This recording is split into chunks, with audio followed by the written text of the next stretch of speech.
Google's Pixel 4, just like every other phone out there, has its upsides and it has its downsides. It is by no means a perfect phone, so in this video, we're going to be taking a look at 5 great and 5 not so great things about the Pixel 4 XL.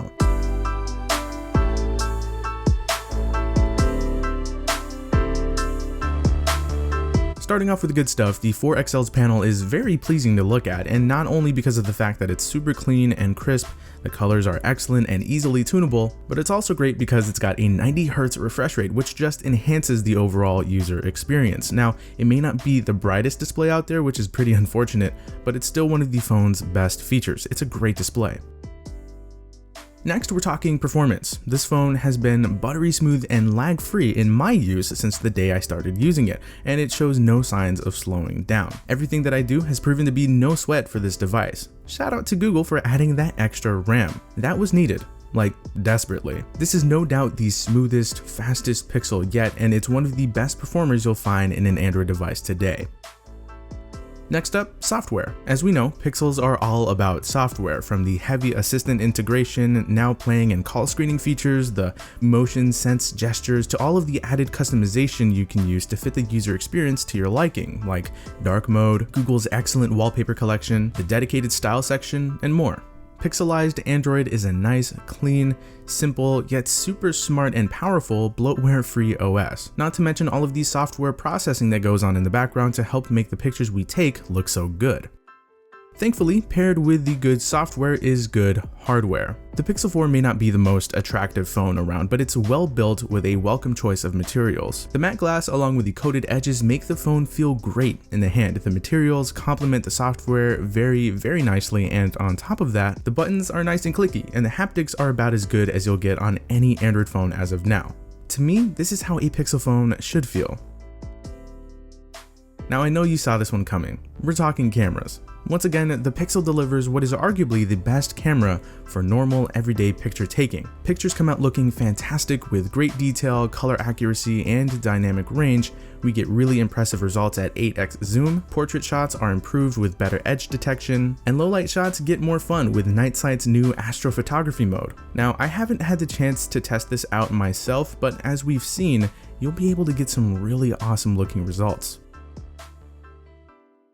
Just wanted to take a quick second to thank the sponsor of today's video, dbrand. They make awesome skins for your tech, and I personally enjoy using them to give my tech a different, refreshing look, texture, and to even protect my devices from things like scratches. Dbrand's been supporting the channel for a long time, so go ahead and check them out using the very first link in the description.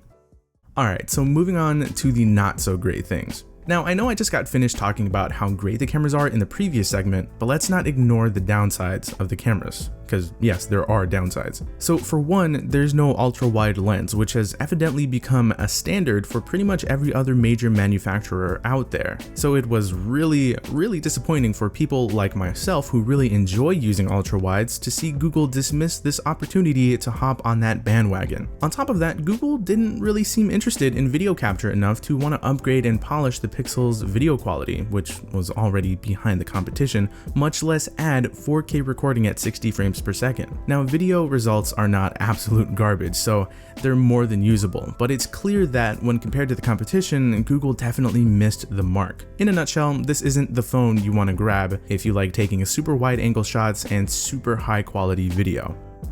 Next, battery life. Now, the XL's battery life actually isn't all that bad.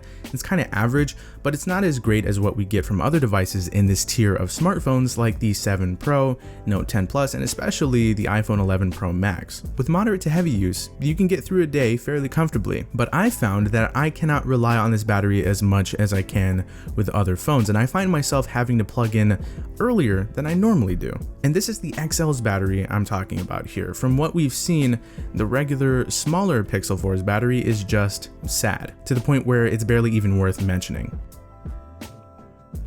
Next, Face Unlock. Okay, so for this being Google's first iteration of Face Unlock on a Pixel, it's actually not bad. It works well for the most part, it's fast and accurate, but as of now, you can unlock the phone with your eyes closed, which of course is a security concern. Google has come out to say that an update with eye detection is on its way, but in the coming months, as they put it. Better late than never, I suppose. It's also really unfortunate that Google made this the only biometric option. I would have loved to have seen a fingerprint reader, especially the fingerprint reader on the back, make a return. To me, the omission of that wasn't really all that necessary. We like options. Second to last, we're talking design. As I mentioned earlier, the Pixel 4 isn't the most attractive phone around. There's no question that a lot of people dislike this, what they're calling, giant forehead. While I don't mind it all that much, I know many just find it to be ugly. It does attribute to the phone looking outdated and bland amongst its peers, that's for sure. But when has Google ever nailed the design of their Pixel phones, am I right? Here's to hoping they nail the Pixel 5's design. Next, we've got the sad reality of 64 gigabytes still being a thing in the base model of a rather expensive phone. While 64 gigabytes might be enough for some, it's the end of 2019, and with how quickly things in the tech world progress, 64 gigabytes is just too small. Not to mention, Google, for whatever reason, got rid of free original quality Google Photos backups, which makes internal storage that much more important, especially when taking into consideration the price tag of this phone. Sadly enough, there are a few other very unfortunate marks Google has missed, but in an effort to refrain from turning this into a long rant video, I went ahead and I listed some of those honorable mentions in the description. Make sure to keep an eye out for our full review of the Pixel 4. Don't worry, it's not all bad. I hope you enjoyed this video. If you did, feel free to hit that like button, subscribe to the Android Police channel if you are new. I will talk to you guys later, and thank you so much for watching.